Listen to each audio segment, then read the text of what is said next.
Bonjour à tous, pour ceux qui ne me connaissent pas, je m'appelle Tiffany et je suis passionnée de dessin tout simplement. J'ai le compte Instagram Flee and Draw pour ceux qui me connaissent de là.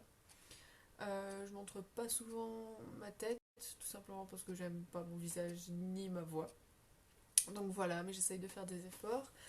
Beaucoup m'ont demandé de commencer des petits tutoriels.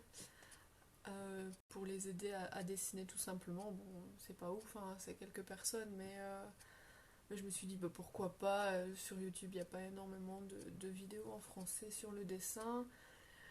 Et bon, je suis pas du tout une artiste accomplie, mais pourquoi pas aider si je peux. Bien sûr, je vais pas commencer à vous dire de faire cette façon-là parce que c'est la meilleure et que c'est la seule qui est correcte. Non, je suis là pour aider, vous faites ce que vous voulez après, peu importe. Mais bon, je vais commencer par vous montrer en fait mon matériel, ce que j'utilise principalement. Donc les crayons, les accessoires et le papier. Donc on va commencer avec les crayons parce que c'est ça qui est le plus important pour moi.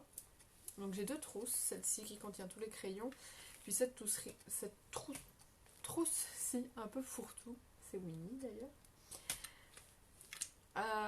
Donc dans celle-ci, il y a tous les crayons les plus importants. Donc vous voyez, c'est une trousse qui se déroule. Très pratique. Donc premièrement, j'ai tout rangé par... tout simplement parce que c'est plus pratique. Donc tout au début, ici, tous les crayons bleus, ce sont les crayons graphite, tout simplement. Ce sont les Staedtler, Mars Lumographe, qui coûtent quand même un petit peu, mais bon, c'est un très bon investissement. Je pense que c'est 20 € pour 12 crayons, en soi ça va, c'est pas ultra cher.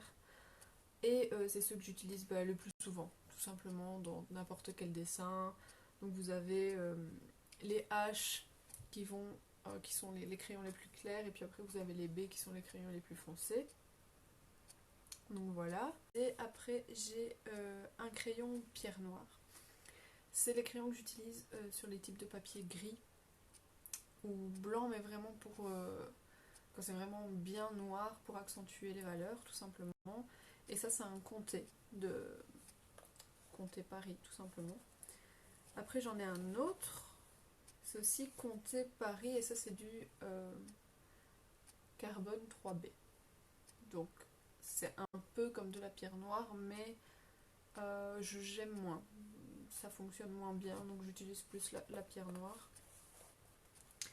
J'ai aussi des porte-mines toujours Staedtler parce qu'ils sont super bien pour les détails. J'ai en 0,3 mm et j'ai en 0,5 mm, et ils sont juste parfaits quand il faut faire des tout petits détails comme les cheveux ou des bijoux ou des choses comme ça.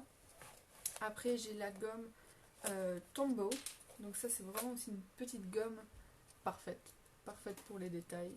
C'est vraiment tout petit, ça fait je sais plus combien de millimètres, 2,3 mm, donc c'est vraiment tout petit. Et c'est pareil pour faire les cheveux, pour rajouter des petites touches de lumière, etc. Après j'utilise un simple crayon noir Faber-Castell, ça c'est les Polychromos. C'est aussi tout bête, en fait c'est un crayon de couleur noir et hyper pratique parce que le noir est bien pigmenté. Après j'utilise un petit pinceau très basique, c'est un pinceau que j'ai acheté à Action, c'est un pinceau de maquillage de base pour estomper. Après pour continuer à estomper, j'ai ici ce qu'on appelle des petits tortillons. Donc en fait c'est des feuilles tout simplement qui sont pressées, enroulées, et ça c'est hyper bien pour estomper, c'est vraiment magique. Et il y a en plusieurs modèles, donc il y a ce modèle-ci avec une petite pointe, et alors vous avez des autres modèles où là il y a la pointe des deux côtés, on voit pas très bien, mais voilà. Après j'ai un simple Big Gel Uniball Signo qui est aussi hyper pratique pour faire les petits détails comme ici les petites lumières dans les yeux, etc. Ça fait ressortir les valeurs, encore une fois, c'est hyper pratique. Après j'ai des autres crayons, c'est encore des Staedtler, c'est des Mars Lumograph mais black. Et en fait la différence c'est que contrairement au graphite, donc je sais pas vraiment de quoi c'est fait, mais contrairement au graphite, cela ne brille pas, enfin sont censés ne pas briller. En tout cas ça existe en 2B, 4B, 6B et 8B, mais les 2B et les 4B brillent quand même. Donc c'est chouette, c'est un noir plus prononcé, mais il faut taper dans le 6B. Il faut taper dans le 6B, dans le 8B pour que ça brille pas, tout simplement. Ou alors vous utilisez une pierre noire, comme vous voulez. Après j'ai une magnifique gomme Faber-Castell. Et après j'ai un outil révolutionnaire. C'est le Faber-Castell, c'est un pastel. C'est le Pit Pastel Medium de chez Faber-Castell. Et ça j'utilise sur les papiers gris, tout simplement. Ça fait un peu comme une poudre quand on l'utilise, mais quand on l'estompe, ça donne un blanc pas trop prononcé, mais qui se mélange, je trouve bien, avec les Mars Staedtler, les Mars Lumograph pardon, de Staedtler. Et c'est hyper bien pour faire ressortir les parties éclairées du visage. Voilà. Après, donc c'est tout pour les crayons. Après, je vais vous montrer les autres gommes et accessoires que j'utilise. Alors, donc là, je vais dans mon autre trousse. Alors, j'utilise encore Staedtler. On va pousser ça là. J'utilise encore un Staedtler, mais ça, c'est un pigment liner. Et ça, c'est pratique, pareil, pour faire les petits détails dans les yeux, etc., mais qui sont vraiment noirs, donc la pupille ou l'iris, je ne sais plus. Mais pour faire vraiment les petits détails qui doivent bien être noirs, très pigmentés. Après, j'ai encore un pinceau, mais là un petit peu plus gros, qui est tout doux. Et ça, en fait, c'est quand je gomme, tout simplement sur ma feuille, un petit coup de pinceau et il n'y a plus rien. Et ça évite de tout étaler avec la main, parce que ça m'est déjà arrivé d'avoir des traces de crayon immondes qui gâchent complètement la feuille, tout simplement. Après, une autre gomme, c'est Derwent, c'est une gomme électrique. Certains l'adorent parce que ça fait, c'est super utile tout simplement pour les cheveux, etc. Mais moi je trouve que quand on l'allume, c'est pas précis du tout en fait. Ça va un peu dans tous les sens et ça fait quand même, c'est pas aussi fin que le tombeau que j'ai montré plus tôt. C'est vraiment, c'est pratique mais pour éliminer, pardon, effacer des parties un peu plus larges, plus grandes. Après, une autre gomme, qui là c'est un peu comme un cutter, qui me permet d'effacer un peu, c'est une gomme quoi. C'est une gomme. Après, j'ai plein d'autres petits crayons, etc. mais que j'utilise moins.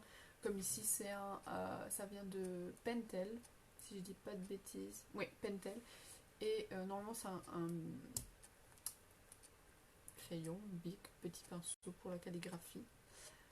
Mais que j'utilisais, mais que maintenant je n'utilise plus parce que j'ai le Staedtler Fine Liner.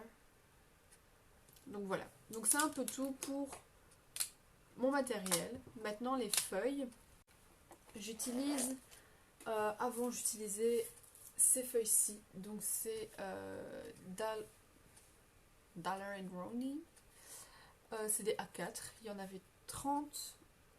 Et c'est un grain fin. Voilà. Donc c'est... quand on dessine dessus, on voit pas énormément le grain. Et je trouve que c'est hyper pratique. Et c'est sur cela que j'ai fait des magnifiques dessins. Enfin magnifiques pour moi.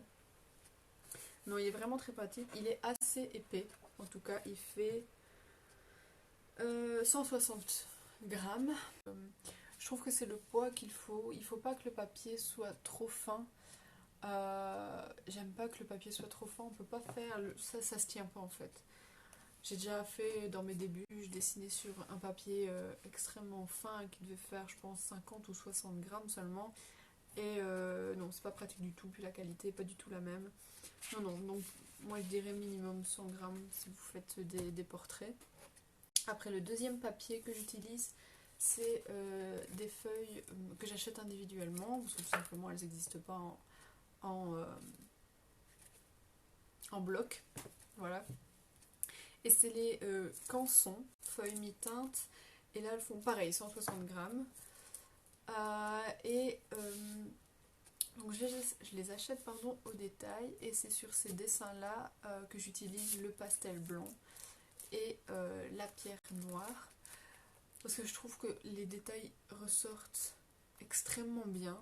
Et c'est un autre style de dessin qui est plus rapide pour moi. Donc quand j'ai envie de faire un petit portrait un petit peu plus rapide que ceux sur les autres feuilles, bah, j'utilise cette technique-là que je vous montrerai sûrement dans une autre vidéo. Et alors un papier dont je suis tombée amoureuse, mais c'est le Graal, c'est celui-ci. C'est le Strathmore Mixed Media. Et je suis partie à Vancouver en début d'année. C'était le voyage de ma vie. Et je suis rentrée dans un Michaels. Pour ceux qui ne connaissent pas, les Michaels, c'est les magasins un peu papeterie où vous pouvez trouver un peu de tout. Et il y avait un rayon rempli de cette marque-là que j'adore.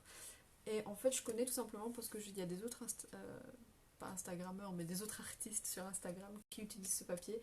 Et j'ai voulu essayer moi-même, du coup j'ai acheté plein de blocs de feuilles de cette marque-là. Et en fait c'est extraordinaire, c'est magnifique.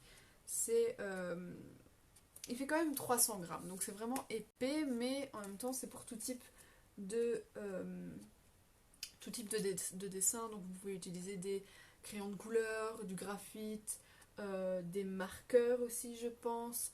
Donc on peut faire plein de choses avec ça. D'ailleurs sur ce papier là que j'ai fait mon dernier dessin de Shawn Mendes. Et franchement la pierre noire sur ce papier mais ressort. C'est magnifique. Ça donne un noir hyper profond. Enfin bref, j'adore ce papier tout simplement. Et d'ailleurs je suis en train de refaire Millie Bobby Brown, donc qui joue dans Stranger Things. Et ça ressort hyper bien. C'est magnifique. J'adore ce papier. D'ailleurs, je pense que c'est celui-là que je vais utiliser tout le temps maintenant. Par contre, comme je l'ai acheté, comme c'est une marque en fait américaine, je l'ai acheté à Vancouver, mais elle n'est pas disponible dans nos magasins. Nous, je ne sais pas si c'est disponible sur Amazon à bas prix, en tout cas. Je pense qu'un bloc, ça faisait, je sais plus combien j'ai payé un bloc. Je pense que c'était 15 $. Donc ça doit faire 12 €, quelque chose comme ça. En dollars canadiens, bien sûr. Mais oui, à tester absolument. Franchement, c'est magnifique. Bon bah voilà. J'ai présenté tout le matériel que j'utilisais.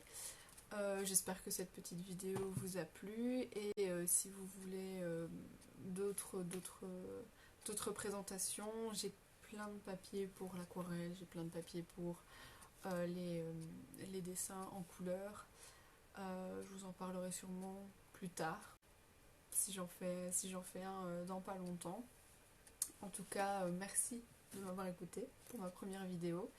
C'était très stressant pour moi d'être derrière la caméra, je suis pas habituée.